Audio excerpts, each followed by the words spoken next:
Tere, sõbrad! Kui mina olin laps ja vaatasin saadet Kivinõid Ropka ja Kivivalvur Ropka, siis tema suhtles kivinõiaga umbes sellise suure vahkumistelefoniga ja proovis rääkida vaimudega ehk siis nõiaga, kes elas kivi sees.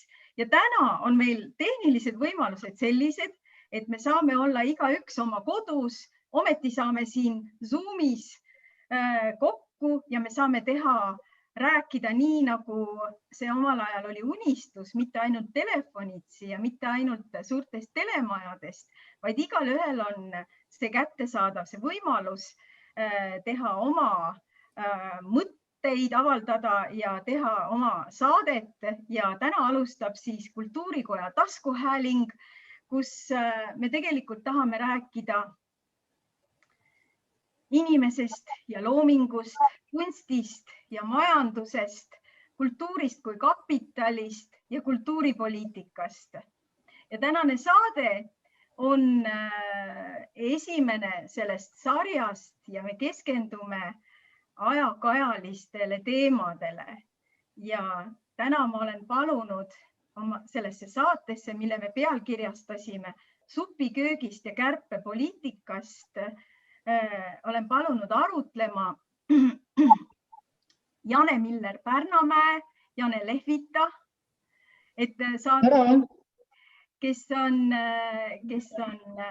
tantsupoliitika ja tantsuhariduse ja huvihariduse eestvedaja ja eestkõneleja ja kunstnike paari, kellega me koos teeme toredaid asju Eesti Kultuurikojas, Kadri Alesmaa-Visnapi, kes on nii kunstnik kui ka kultuuriteoreetik ja Kadri Lehvita, sina ka, et inimesed, kuigi Jaaguga nad sind ilmselt segamini ei aja, ja Jaak Visnap, kes on ka väga laia haardeline kunstnik, galerist, kunstitöötaja ja kes kõik veel.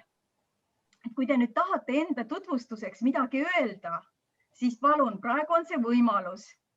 Ja kui mitte, siis hakkame tasakesi arutama selle üle, miks me oleme pannud saatele sellise pealkirja, et supiköögist ja kärpepoliitikast. Kas keegi tahab enda kohta midagi lisada?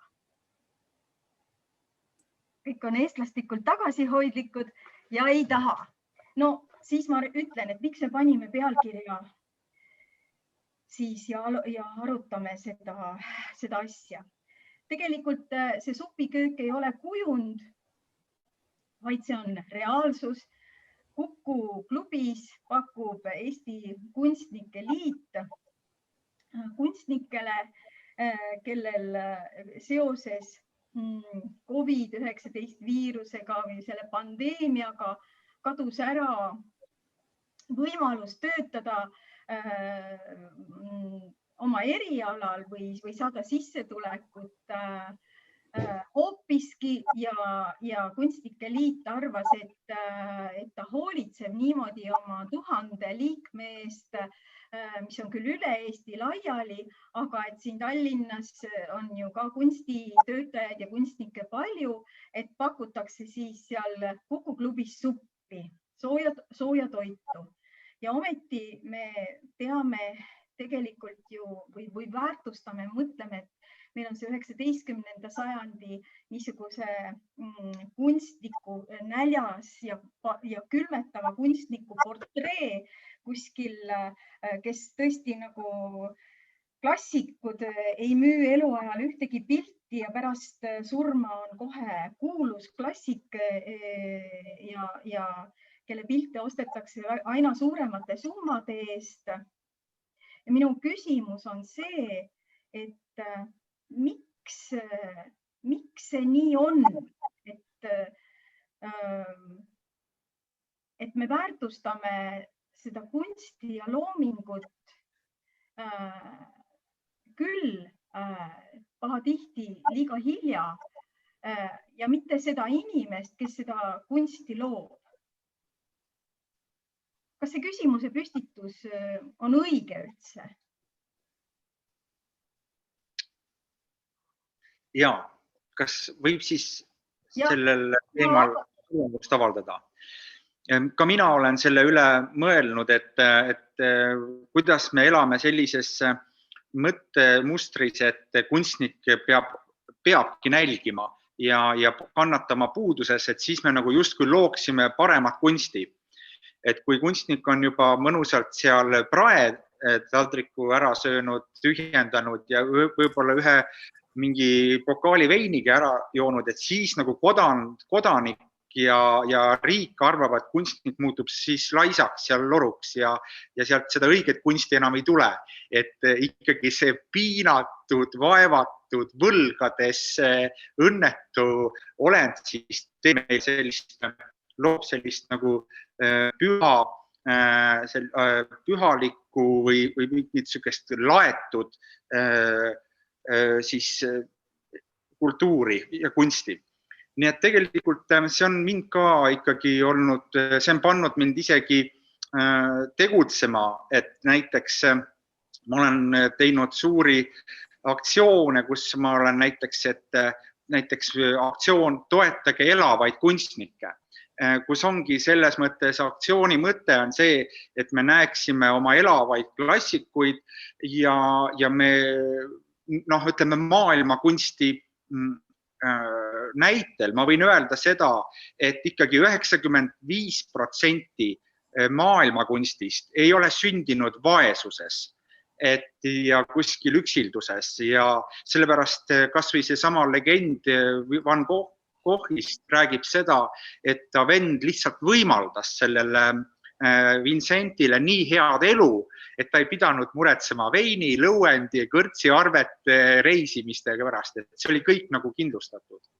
Aga ütleme niimoodi, et ikkagi ma tajun seda, et meie ikkagi see pärisorjus, mida siis on nagu müütidena üritatud ka nagu kogu aeg hoida selle elus, siis ma ikkagi tajun, et ega see ori ei saagi kunstist aru nagu selles mõttes, et kunst on lootud diktaatorite, imperaatorite, suurte näiteks vaatame vaaraode ja metseenide poolt. See ei olegi sündinud sellisest, ütleme, sellest algtasemest, et kõrgkultuuri taga on alati olnud suured rikkad valitsejad ja suured rikkad ettevõtjad. Et selles mõttes me oleme nüüd küll tähistame 30. vabaduse aastat, taas iseseisvumise aastat, aga ikkagi meie kodanikud on vaesed, mõtlemaks sellele, et kuidas siis nagu kuidas see kunstnikul, kuidas tal läheb, et kas ma oma pärandisse panen näiteks selle punktiga sisse, et anname 10% mõnele kunstnikule, kes saab oma elutöö vormistada või toetame mõnda kunstifondi, mitteriiklikku kunstifondi, et sellist mõtlemist meil veel ei ole. Ja kui ma rääkisin oma hea sõbra Raul Meelega, siis Raul ütles niimoodi, et demokraatlik ühiskond ei olegi iseseisvalt võimeline looma mingit suurt väärtust ühiskonnale. Seda sama tõestab see projektindus. Kirjutad projekt, saad 500 eurot või 1000 eurot ja siis natukene midagi seal nahistad ja teed seal oma pintslite ja värvidega. Sa rääkisid ära natukene kultuuripoliitika selliste ajastute mudelist, sest tõepoolest kõrgkultuurile kättesaadavust on võimaldatud ainult ühiskonna nii-öelda sellistele eliidirühmadele, valitsejatele. Kui raamat oli keskajal väga kallis veel, siis seda sai lubada endale ainult jõukas inimene. Samamoodi suutis ta lubada oma lastele hea hariduse. Ehk siis haridus ja ütleme kõrgkultuur on ajastute algusest saadik olnud valitsejate, metseenide toetada ja me teame, et sellised kultuuripoliitika mudelid, need ongi kirikud, valitsejad ja kes läbi selle, et nende teenistuses on töötanud muusikud, kunstnikud, luuletajad, on ka tõstnud oma staatust teistest ühiskonnagruppidest. Nii et juurdepääsus kunstile ja kultuurile on alati peidus staatus, ühiskonna staatuse rühm. Ja kui sa nüüd viitasid sellele orjusele, siis tõepoolest ori avalikkust ei looni, väidavad Hannah Arendt ja Jürgen Habermas, avalikkuse ja sealhulgas kultuuri avalikkuse ja kunsti avalikkuse, kus sellest kõigest saaks rääkida ja vestelda ja mis on nagu sellise haritud ja vaba inimese nagu selline platvorm. Seda saab luua vaba inimene, kellel on võimalus, majanduslikud võimalused hariduseks ja kultuuriks. Ja selle tõttu on kultuur ja haridus alati niimoodi väga tihedalt seotud. Kas me sellest saame järeldada, et ei ole piisavalt haridust, raha ja seda kapitali siis, et ülal pidada kunstnikkonda ja kõrgkultuuri? Mina võib-olla lisaksin siit omalt poolt, et selleks probleemkohaks on võib-olla ka see, et puudub see tervikvaade.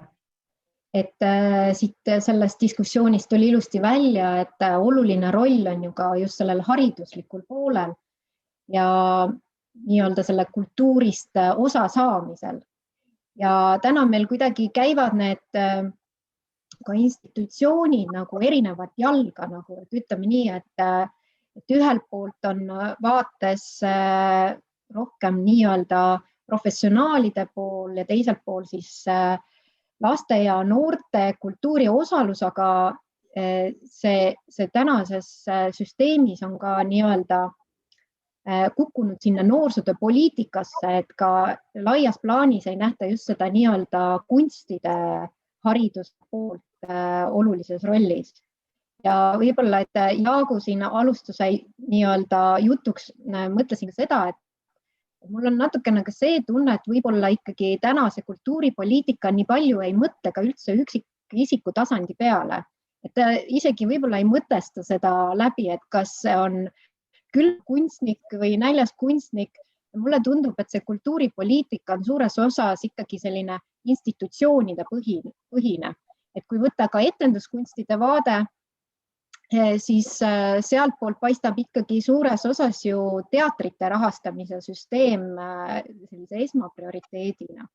Ja kui tuua nüüd nii-öelda just see hariduslik juurde, siis mina nagu väga kadestan selle kultuurivaldkonna nii-öelda kõrvalvaldkonda, kus on see tervikvaade just ilusti olemas alates harrastajatest kuni tipptegijateni välja.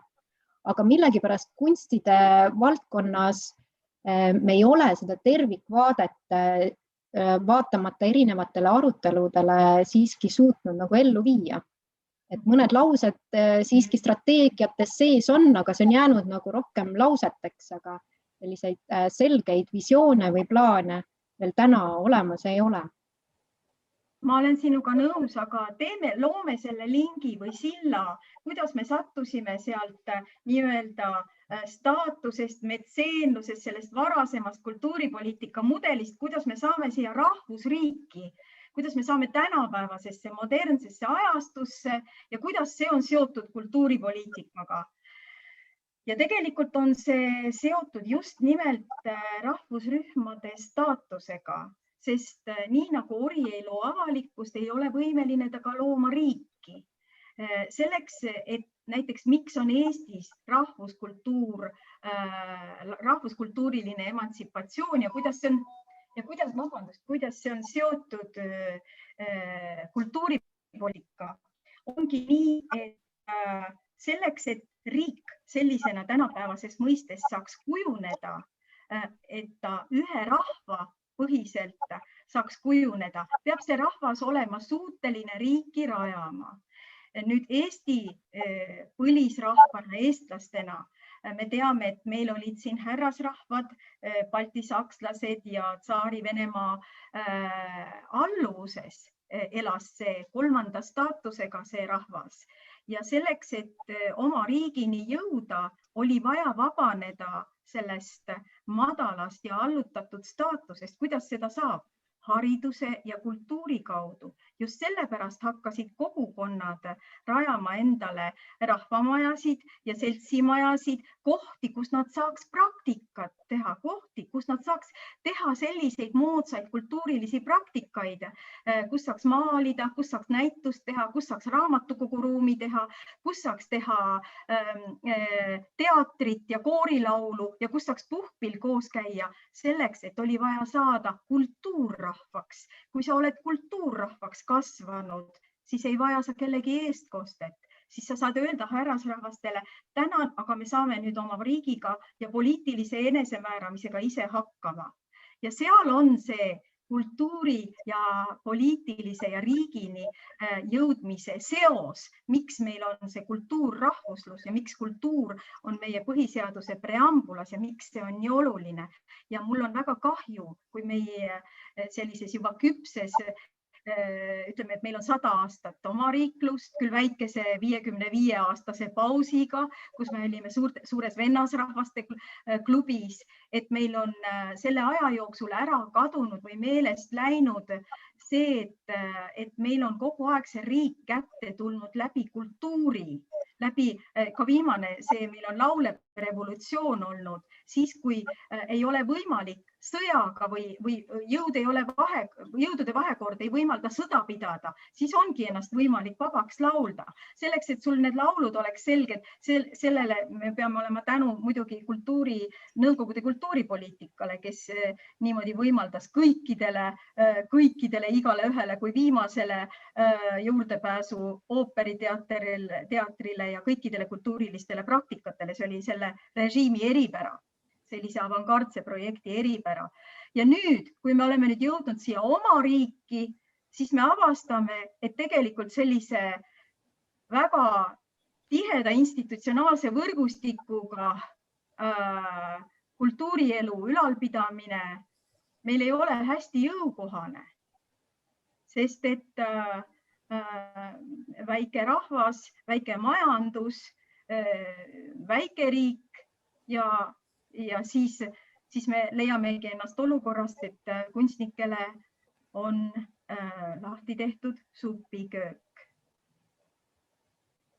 Ja samal ajal on näiteks maailmas sellised kohad, kus seda raha, kus raha akumuleerub maailma metropolides, ei ole sugugi puudus, toimib kunstiturg, nagu me teame, Ameerikas ja Londonis suured kunstioksjonid ja hiljaaegu oli ka ERR-is suur dokumentaalfilm, kuidas selle pealkiri oli, kunstihind või?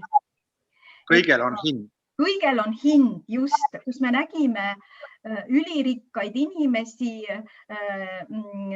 keerutamas raha kunstioksjonitel, pead pööritavate miljonite eest. Ja nüüd ma küsin, Kadri, sinu käest, et mis tunne sind valdas seda laadi raha ja kunsti seoseid vaadates ja kuidas ja kas see on kohaldatav?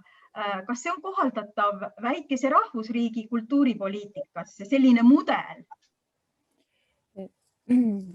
Teie eelmist juttu kuulates sellest supiköögist ja supist, mul tekkisid omal mõtted, et me ei tohi alluda provokatsioonile, et me ei tohi enda külge kleepida silte vabatahtlikult, nii selle külmetava kunstniku oma, kui selle nii-öelda kõigel on hind, et me peame jubedalt müüma, et see on ikkagi provokatsioon, et ma arvan, et me peaksime jääma ikkagi ise endaks oma väike rahval. Meil ei ole millegi pärast häbi tunda, et olgem julged, tehkem häält, et see, mida me teeme seda hästi, et me ei peaks hakkama mõtlema, et oi, et me oleme nii väike rahvas ja meil on nii väike riik, et kui me vaatame eelarveridu, siis ma ei näe, et need numbrid oleks nii väikesed, et sealt ei jagu. Et kui meil on ametnike armee, siis me ei mõtle, et oi, meil on neid liiga palju, kui meil on kunstnike liidu liikmeid 1000, siis kõik hoiavad peast kinni, et appi, miks meid on nii palju. Kas me peaksime neid juurde koolitama, mida nad tegema hakkavad, kuidas me leiame nendele väljundi, kas nad peaksid meile pakkuma lisaväärtust loomemajanduse näol, et see ei ole mõistlik, et las nad teevad seda, mida nad teevad. See ongi õige. Et kas ma sain sinust aru, et me ei pea mõtlema, mis toimub Londoni kunstioksjonil ja USA kunstioksjonil, sest meil on teine mõõtkava ja see meie mõõtkava on tegelikult haridus. Nii palju, me ei tohi tegelikult nagu seda esivanemate põlvkondade pingutust vaba rahva ja vaba riigini jõudmisele, vaba kultuuri ja hariduse kaudu jõudmiseni, et me nüüd nii-öelda laseme kõrvad lonti suure globaliseeruva ja keele ja kõige surve ees ja ütleme, et me oleme ikka liiga väiksed, et seda kõike ülal pidada ja ei ole võimalik, et see oleks nagu tohutu allaandmine. Ma olen sinuga täiesti nõus, et me peame, aga et meie kultuuripoliitika ei saa lähtuda sellest, et tähtis on ainult eksport või loomemajandus, vaid Eesti riigi kultuuripoliitika kõige olulisem aspekt on haridus, et kanduks järgmiste põlvedeni, sest ka praegu, ja ma tahan öelda seda, et siin me jõuamegi Jane teemani, huvihariduse teemani kohe, et kultuuri osalust ei ole muidu võimalik saavutada. Kultuuri osalus, mis on Euroopas praegu niisugune keskne sõna, Euroopa on mures ka sellise pandeemia mõjude ja muutuva geopoliitika ja muutuvate selliste suuruste, Hiina ja kõige selliste suurte riikide esiletõus on seadnud siis selle Euroopa niisuguse kultuurse ja haritud eluviisi nagu löögi alla ja mõeldakse, et kuidas seda kaitsta, kuidas neid väärtusi kaitsta ja leitakse, et ainus, mis tagab jätkusuutlikkuse, on kultuuri osalus. Kultuuri osalus on võimalik saavutada hariduse kaudu, sest haridussüsteemi kaudu käib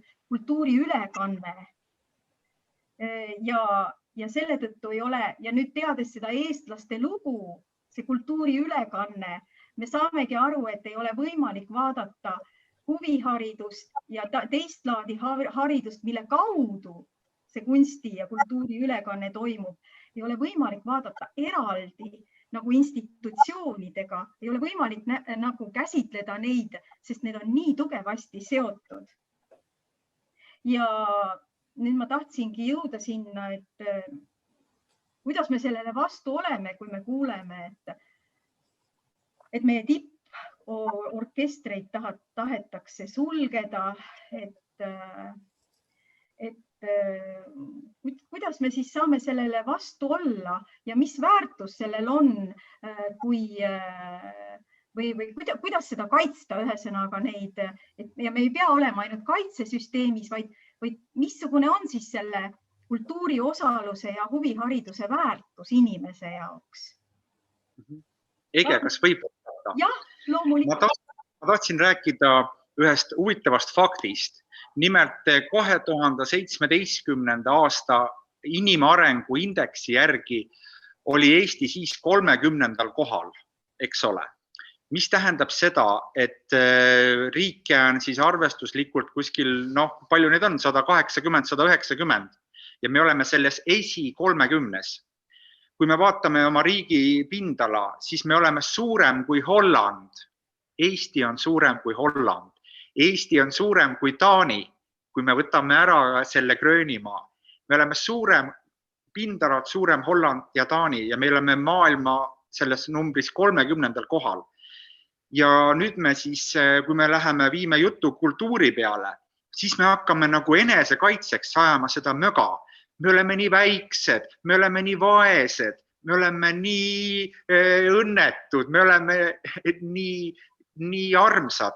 Ja tegelikult, kui me siis paneme endale Hollandi riigi kõrvale ja tänase seisu majanduses ja üldse selles riik ja tema poliitika, siis ma arvan, et see kultuurivaesus on meie riigi kõige suurem häbiplekk kõikide nende naaberriikide ja Euroopa riikide kõrval. Et me ei hinda oma kultuuri, see on piinlikkust tekitav mõte ja see... no see on eksitav mõte, sest meil käsitletakse kultuuri kui mingit tilu-lilu ja kui kulu. Ja ka näiteks selliseid kulutusi kultuurile, selles nähakse peamiselt ja ka huviharidusele.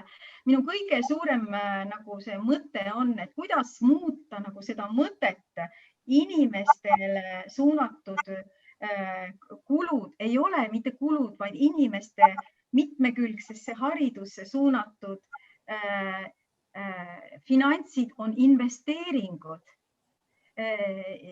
Sest kui me inimestesse ei panusta ja inimesi ei kasvata, kui me kasvata neist oma kultuurikandjaid, siis meil ei ole, siis me oleme kasvatanud toredaid haritlasi sulasteks teistele riikidele, sest keegi ei vaja pool ingliskeelset provintsi siin kuskil Põhja-Eestis. Et see ongi huvitav, me olemegi huvitavad nii kaua, kuni me oleme siin see põlisrahvana ennast teadvustav Eesti kultuur.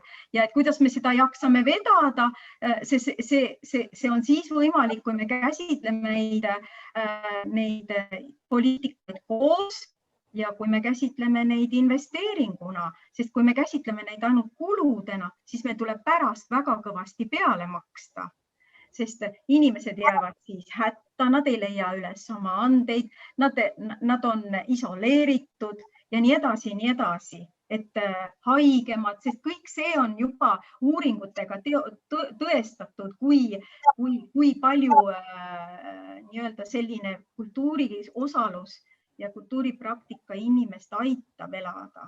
Ja see Jaagu mõte sellest inimarengu indeksist või sellest inimkapitali indeksist, see on huvitav, et see on anomaalia.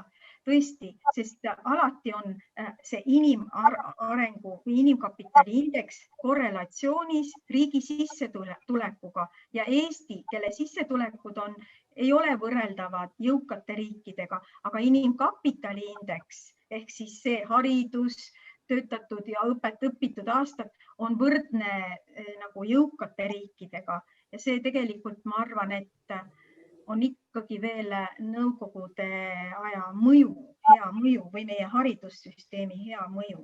Aga nüüd ma annan küll sõna Janele, kes seda huvihariduse teemat veab, et mis mõtted sinul selle orkestri ja kõige sellega oma teemade vedamisega on tekkinud? Mulle tundub, et me ei peaks võib-olla siin segamini ajama sellist poliitilist võitlust ja siis tegelikku poliitilist strateegiat. Need on natukene kaks erinevat asja ja mina arvan, et rohkem peakski keskenduma just sellisele strateegilisele poolele, et mis on see vaade. Et kui me võtame huvihariduse ja ma olen väga nõus, et haridusel on väga oluline roll just erinevas vanuses, ütleme, huviharidus on ju elukaare põhine ja erinevas vanuses inimeste toomine tegelikult kunsti ja kultuuri juurde. Aga mulle eriti meeldib välja tuua seda, et meil on ainulaadselt tegelikult olemas sõna huviharidus, mis ütlebki, et läbi oma huvide sa harid iseennast, sa jõuad lähemale iseendale ja läbi iseendani jõudmise sa mõtestad maailma, ümbritsevat maailma, mis on sinu ümber. Et sellel on väga suur roll ja täna võib öelda, et huvihariduses osalevate inimeste arv ju on kasvanud ja COVID-i tingimustes tuli ju eriti välja, et sellest tunti väga puudust ja tuli välja selle eriline väärtus, et huviharidus on ka nii-öelda selline kogukondlik kooskäimine, omavaheline suhtlemine, ühistunde loomine. Et sellel on nagu väga palju erinevaid väärtusi. Aga mis ma tahaksin nagu välja tuua, et võib-olla me peaksimegi minema rohkem selle põhituuma sisse, mis on selle kultuuri nagu nii-öelda põhi nagu tegijad ongi nii-öelda need professionaalid, kes seda loovad. Ehk siis meil on hästi palju praegu tähelepanu olnud sellele, et kuidas kasvatada numbreid, rohkem lapsi, rohkem noori, rohkem mida iganes, et see statistiline number on justkui see, mida me nagu vaatame, aga me ei vaata nagu numbrite taha. Ja mina ütlen, et täna tegelikult ju probleemid, ma arvan, et saab paralleele täpselt samamoodi luua professionaalsesse maailma, kunstimaailma, on, et me ei mõtle täna, missugust elu elab huvihariduse õpetaja ja missugune väärtus on sellel huvihariduse õpetajal. Ja missugused on need tema nii-öelda võimalused seda kvaliteetset huviharidust pakkuda.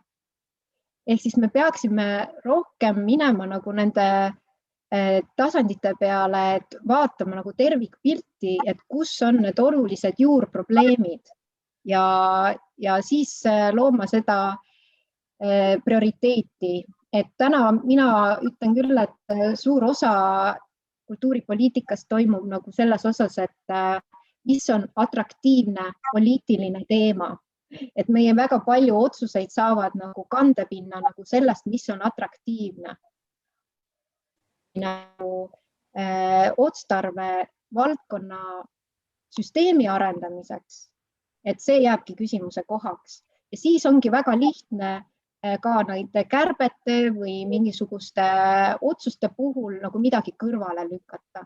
Et kui meil on nagu selge nägemus tervikpildist, siis seda ei ole ka nii lihtne teha. Ja Kadri, mis sina selle kohta ütled? Kas? Mul ei tunne, et see on ikkagi üks hea lootus, et me peaks ikka vastu hakkama, et loota, et keegi kuskil midagi aru saab, seda me jäämegi lootma ja seda me jäämegi mõtlema, et kuskil keegi nagunii kuuleb meid ja kuskil keegi nagunii hakkab sellega arvestama, et see ei käi vist niimoodi päris. Nii mugav on ju mööda vaadata, et selle huvihariduse ja üldse kultuuriga, et tundub, et seda tahetakse nagu mitte näha, et sellest nagu meil on ikka majandus ja matemaatiline mõtlemine, et kui me saame midagi mõõta, siis me mõõtame seda numbrites ja kuna kultuuris me otseselt seda teha ei saa, võib-olla huvihariduses veel laste arvus või mingis edenemises seal tulemustes, kunstis ja kultuuris reeglina on väga raske mõõta midagi. Sellepärast need asjad on natuke halvasti, aga ei saa lihtsalt ühte eluvaldkonda nagu kõrvale lükata, arvates, et kõik muu edeneb. Ei edene, see pandeemia aeg möödunud aastane ja selle aastane, et see näitas väga hästi ära, et tegelikult mis meile jääb, ongi kultuur. Siis me läheme ju tarbima kontserte, kodukontserte, raamatuid loeme, filme vaatame, ostame kunsti võib-olla või vaatame tasuta muuseumites, et see jäi meile, muud ei olnud enam. Ja kui kurb see oli, kui ei olnud, kuidas hing tahtis nagu toitu, vaimutoitu, et me nagu janunesime selle järgi. Ja. Aga kas... Vabandust, ma räägin selle toidu jätkuks. See supi teema oli, mis oli ka saate pealkirjas ära mainitud, et see supiköögist, et minu mõte supiköögi seisukohalt on selline, ma olen näinud supikööke Pärnus seal, kristlikke supikööke, kus tulevadki vaesed ja õnnetud ja kodutud oma kausiga ja saavadki selle sooja leemekese. Et tegelikult see on selline valitsemise süsteem, kus ongi sellised head emandad ja isandad, kes siis nendes organisatsioonides on mõelnud ka nende kõige vaesemate peale. Aga kui me nüüd mõtleme selle peale, et näiteks seal samas Kuku klubis vaesed kunstnikud käivad oma suppi söömas, oma ateljeerendid seal samas majas, oma isandatele peavad nad ikka maksma või arsimajas. Nad maksavad oma ruutmeetri hinda seal 7 meetrit või 7 eurot, võib-olla on seal ruutmeeter ja nende katuseorganisatsioon teeb selgeks, et see on veel odav, makske oma rent ära ja siis te saate veel suppi ka, kujutage ette. Et see vaene kunstnik maksab siis ise oma organisatsioonile korralikku renti ja saab kõhutäie suppi. Et tegelikult, kui mina mõtleksin, kuidas siis peaks olema, siis ma ütleksin, et ma oleksin kunstnike liidul, kui ma oleks näinud sellist nagu mõttekäiku, et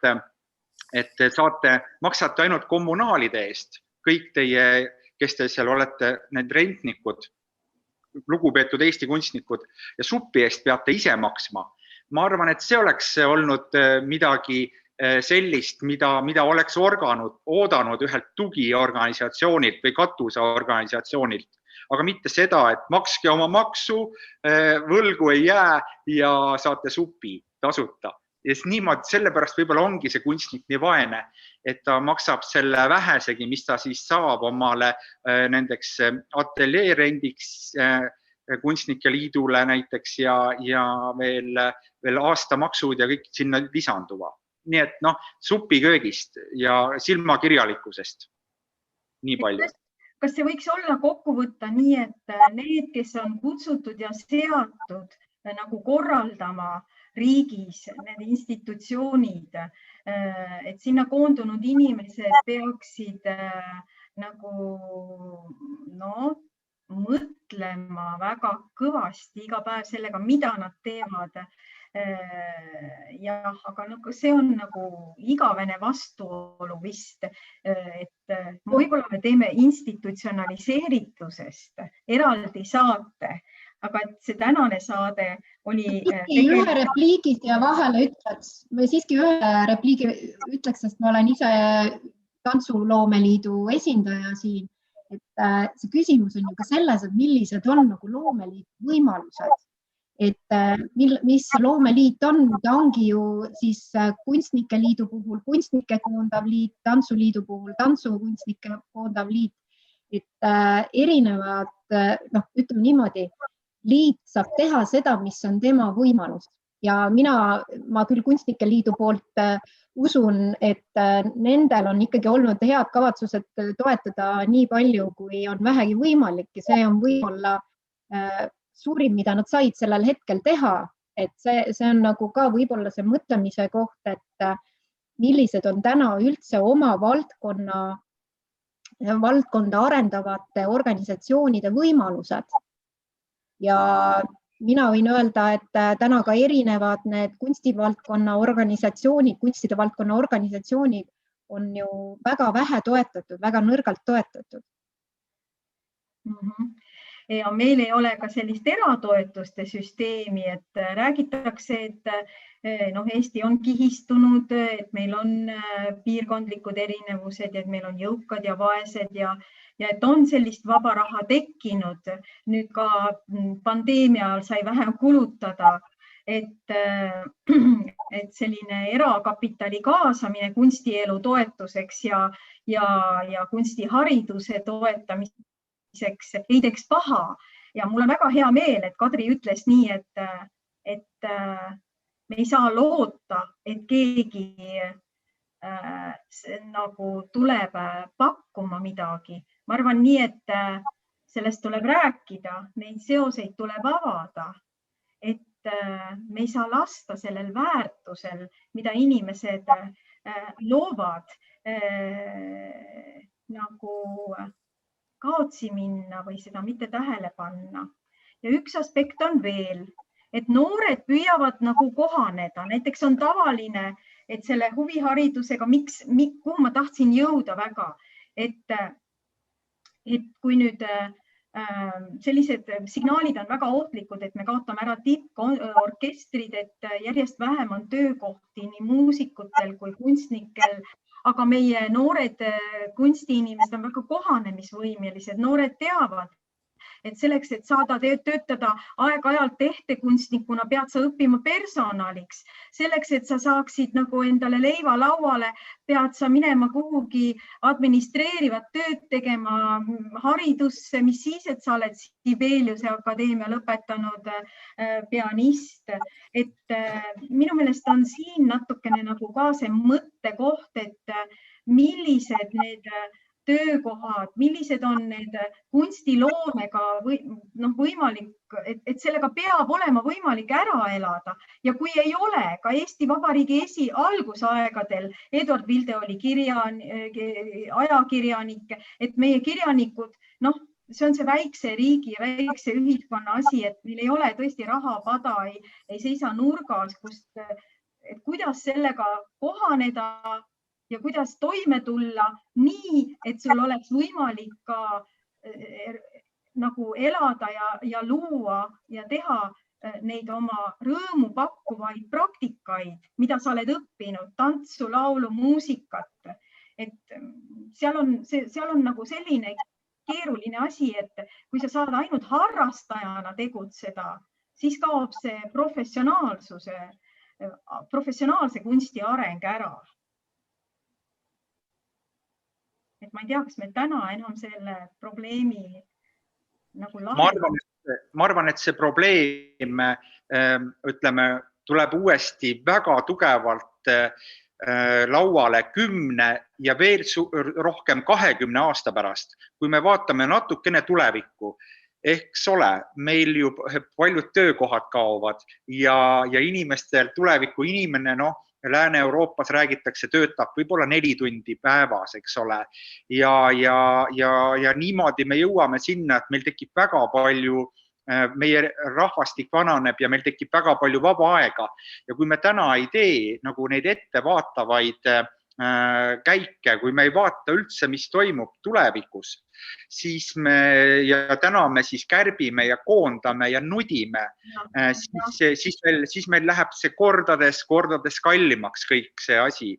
Et me peame tegelikult, ma olen alati arvanud, et ma olen kartnud, et sellist nähtust nagu tehnokraatlik juhtimine, tehnokraatlik riik, kus spetsialistid ja nõunikud ütlevad, mis on õige ja mis on vale, mis on vajalik ja mis on mitte vajalik.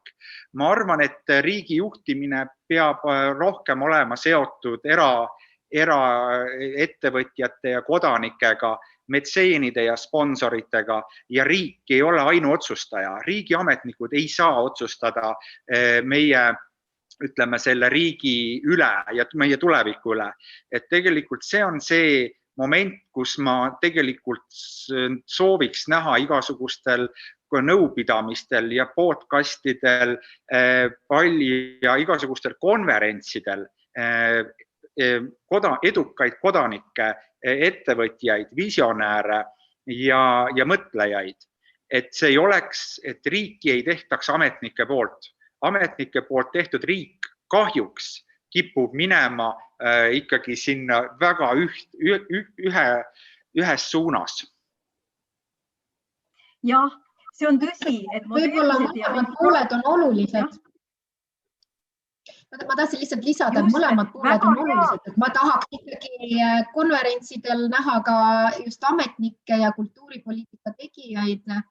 Et selles mõttes see olulisus ongi just selles, et kõik osapooled oleksid diskussioonis oma vahel. Jah, ma olen täiesti nõus, et demokraatliku ja niisuguse hea demokraatia aluseks ja hea poliitika kujunduse aluseks on see, kui 3 osapoolt teevad koostööd. Riik, suur võrgustik, vaba ühiskond, 3. sektor, kodanikud ja siis ka turu esindajad. Ja väga hea on, kui neile lisandub peegeldus, tagasipeegeldus, teadmuspõhise poliitika kujundamise aluseks on teadlaste vaade. Ja kui need 3 niisugust välja teevad koostööd, siis saab sellest tõusta head. Aga tänaseks on meie taskuhääliku aeg läbi. Ja mul on tunne, et me peame jätkama institutsioonide teemal juba õige pea, sest näib, et me jõudsime alles nagu selle tuumani. Nüüd ma küsin, kas kellelgi jäi midagi olulist ütlemata? Mis pakitseb hingel või mida? Kadri? Nojah, ennem oli juba jutuks, et see on lühinägelik vaade, mis meil täna on kultuuripoliitikale. Et see pandeemia tingimustes me ju nägime, et riik ei olnud võimeline organiseerima vaktsineerimist näiteks. Me võiks sellest teha omad järeldused ja kaasata rohkem erasektorit ja küsida nende käest, et kuidas asju tehakse, mis toimivad. Seal on see kogemus. Seal ei ole ainult see, et ma täidan kohta, et mugavusvaade.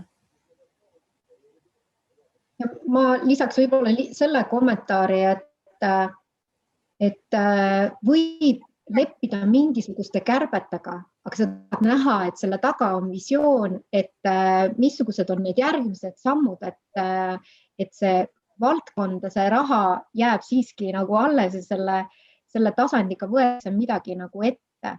Et täna on see, et me kärbime, aga mis edasi?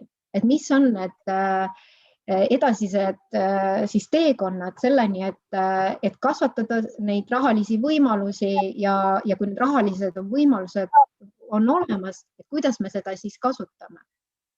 Täna need visiooni pooled on kommunikeerimata ja see tekitab ärevust kogu ühiskonnas, sest sa ei tea, et mis on need järgmised sammud, kuhu poole sa pead üldse liikuma ja missuguseid, kas peadki nagu panema koha kinni supikööki või saad siiski nagu kuidagi teisiti hakkama. Või saad Soome koristajaks. Nii, Jaak, on sul veel midagi pakitseb hingel? Ma ei tea, ma olen esimesed juba piisavalt palju lobisenud, et ma arvan, et ja, mulle tänan, et mulle sõna andsite. Aitäh, et te tulite. Ma lõpetaksin selle esimese saate sellise mõttega, mille üleeilsel konverentsil kultuuripoliitikast ütles väga ilusti Paul-Erik Rummo, et üks hea kultuuripoliitika on eelkõige hea hariduspoliitika ja hea majanduspoliitika, sest nendest kahest oleneb, kuivõrd palju inimesi on kultuuris osalejaid ja kuivõrd elujõuline see kultuur. Aitäh teile ja sellega me lõpetame tänaseks. Suur tänu, et te tulite. Aitäh, et kuulsite. Kõik head.